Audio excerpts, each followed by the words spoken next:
صباح الخير، صباح المحبة والنشاط والطاقة الإيجابية. شلونكم؟ أخباركم؟ يا رب تكونون بخير وبأفضل حال وانتم مشاهدون الفيديو. قبل لا نبدأ فيديونا وروتيننا نصلي على محمد وآل محمد.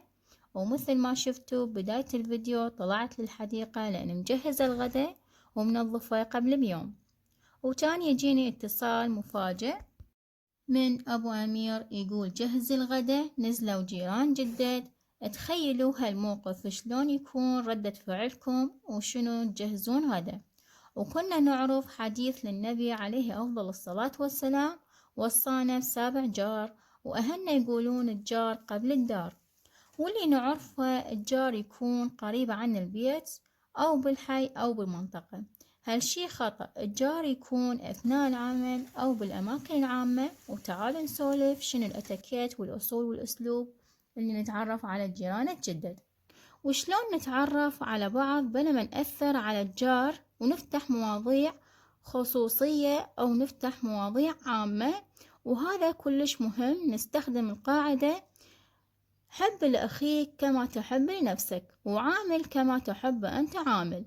ولازم نفكر بهذا التعامل مصدر إزعاج، أو إذا انتبهت إنه مصدر إزعاج أحاول أعرف، وخصوصا إذا كانوا جدد يحتاجون وقت حتى نزورهم أو ناخذ شي رمزي أو أكلة بسيطة.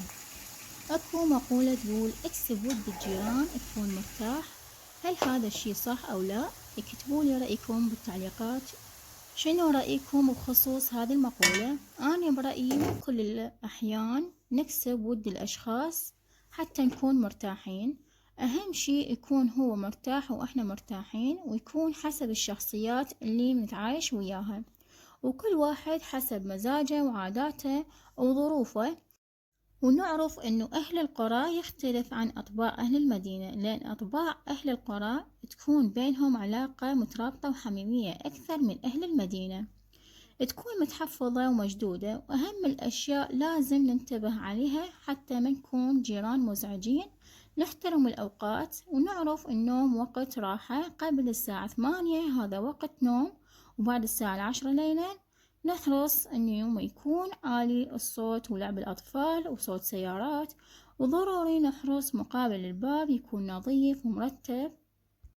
أما في حال إذا قابلنا جيراننا الجدد راح تكون في مفاتيح للكلام. أول شي وجه مفتوح وابتسامة لطيفة، ونعرفه على الحي أو المنطقة. متوفر فلان مكان مدرسة أو حديقة عامة أو مشفى أو سوبر ماركت. ولما قدمنا هالمعلومات راح نعرف هل وقت مناسب أو لا، أو إذا كان متحفظ. وإذا كان متحفظ راح نحترم شخصيته. ويا جار انت بدارك واني بداري، وهنا راح اقدر اسولف لكم شلون قدرت اجهز الغداء ويكون مرتب، لان الوقت كلش متأخر. وطبقت المثل التراث القديم، نسوي الجود من الموجود، والحمد لله قدرت ارتبه.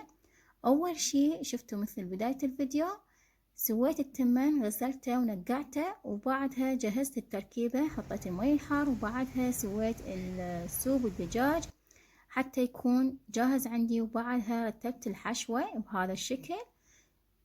تعرفون الحشوة أكيد الكلها تعرفها ومسويتها بفيديوهات سابقة.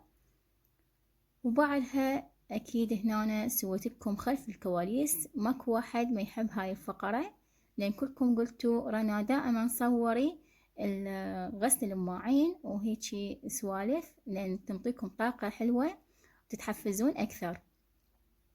فهنا أنا قدرت أصور لكم هاي هنا خلف الكواليس. طبعا هنا أنا مغاسلة المواعين بس بقى من عندهن الحمد لله، ما بقى شي بالكاونتر، الكل استخدمتهن. يعني عود هنا أني غاسلة كم ماعون، كم طاسة، كم قدر. يعني اللي ما يحتاج غسيل أشطفه وأخليه على صفحة لحد ما أغسل المواعين وأشطفهن وينشفن وأصفيهن وأخليهن بالكاونتر.